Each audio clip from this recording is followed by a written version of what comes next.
Hey there, it's another day of writing and I wanted to share writing about bedrooms. I'm wrapping it up. I finished writing about for grown-ups and I started writing about for kids today, and some things to think about. It's one of the biggest things I want to say, and I think this goes for grown-ups too. How often I have had clients who have had me come to their home or do video at night as their hot date night. And I love that. And we have a little cheese and wine out and we talk about their relationship and about how their household runs. And often somebody would say, we have this little girl and she has a hard time sleeping and calming down at night. And I swear it was like on cue. And now that I have a child, I totally understand how in tune kids are with things. But inevitably, said little girl would come running out, popping up from her slumber or never got quite to sleep in a hot pink or a orchid or some kind of bright purpley pink to pink jammies. And I saw this pattern. And we had to say like, oh, and then I'd inquire about the bedroom. Oh, yes, her sheets are hot pink. And her bedroom is bright purple. And needing to bring that down has made a difference. Now, that doesn't mean that your kid is just going to magically sleep through the night. Mine did not magically sleep through the night. I can definitely attest to that. However, she always wore blue and green and gray pajamas. Sometimes they were little boy pajamas. I did not care because I wanted her to get as good night, have as best a possibility of good night's sleep as possible. I think with kids, giving them some autonomy in their bedrooms, letting them have a say, finding out what's really most important to them in their room and how that gets to be displayed and put out. Most kids I find do best with more open bins for storage.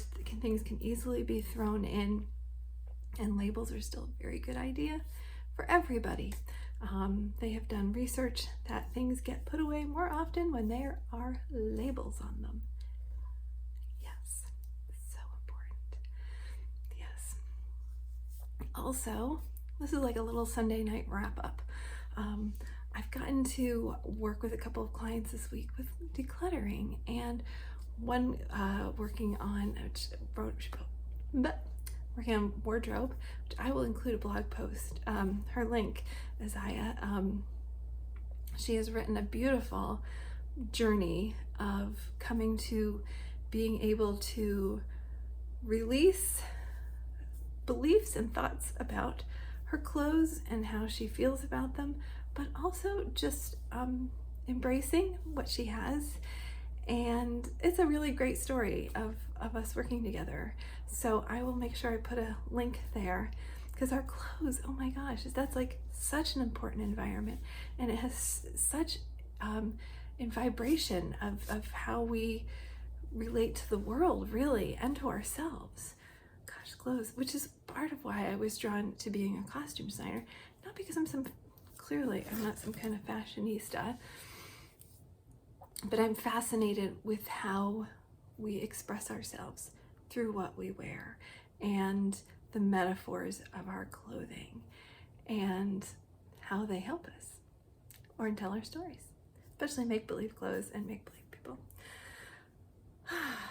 Yes, so I think it's important to honor our children as individuals and allow them the space to let their rooms evolve as they evolve.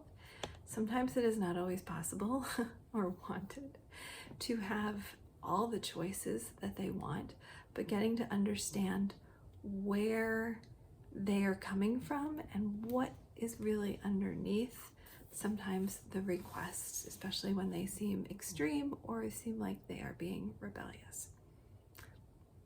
And I will leave this when I talk about rebellion.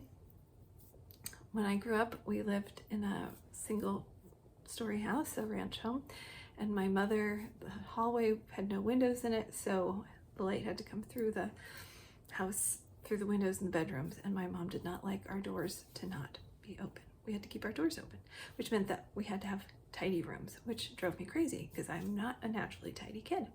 And she said, well, if we ever move to a house where that bedrooms are on the second floor, you can do whatever you want with your bedroom. You don't have to clean it up. When I was 16, we moved to a house, Center Hall Colonial, bedroom upstairs. And there was my mom. I mean, at that point, the floor was probably covered a foot deep. And my mom was yelling at me about it. And I just stopped her and I said, Mom, this is my form of rebellion.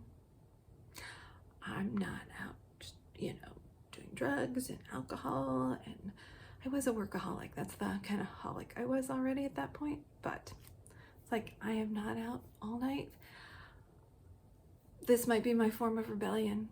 Would you like me to pick another one? And she picked her jaw off the floor. It's like, nope. And we never discussed my bedroom again. Yeah. And you know what? There was a lot more peace in our household. So I'll just share that. Yeah, it's their room. So I'd love to know what you think about that. All right. Thanks for joining me. I'll be back again tomorrow.